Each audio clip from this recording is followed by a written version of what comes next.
Okay, kids, today we're going to read from this book again, Big Book of Rhymes and Stories, and it's going to be Zuli's choice, and it's New Boots for Rabbit. One morning, Rabbit looked outside and saw that it was raining. He remembered his new boots, and he hurried to put them on. "It's raining out," said Rabbit to his mother. "Let's go for a walk so I can wear my new boots." But Rabbit's mother was busy, and she said, "In a little while, Rabbit, when I finish my work." So Rabbit began to play on his own, with his new boots on. "With these boots," he whispered, "I could walk into a river and catch the biggest fish in the whole world." And he pretended he was a fisherman, pulling in a huge fish. Then Rabbit said to his mother, "Is it time to go for a walk now?" "Later," replied his mother, because she was still busy. So Rabbit played on his own some more.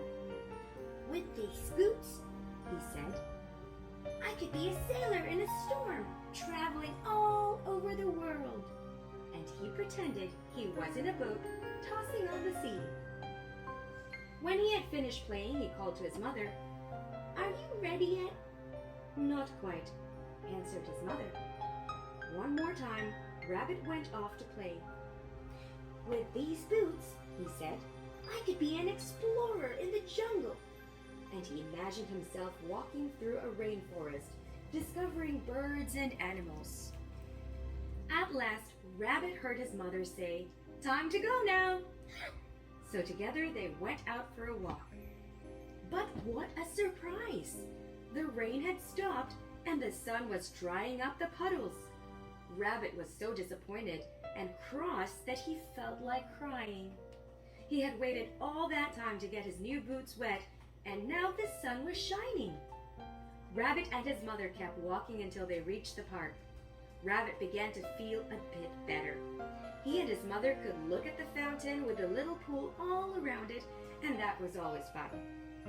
Suddenly, someone shouted, "Oh, dear me, help!"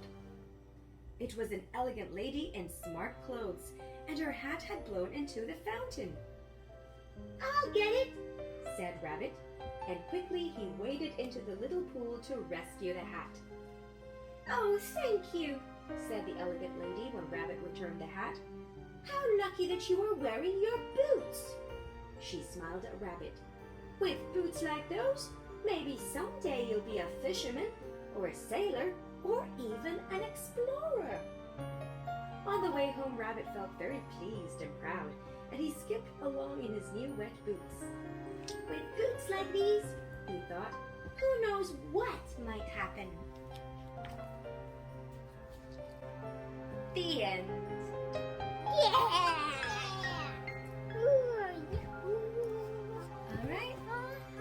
Thanks for watching, guys. Till tomorrow's bedtime stories. Story time. Bye. Julie. Bye. Bye.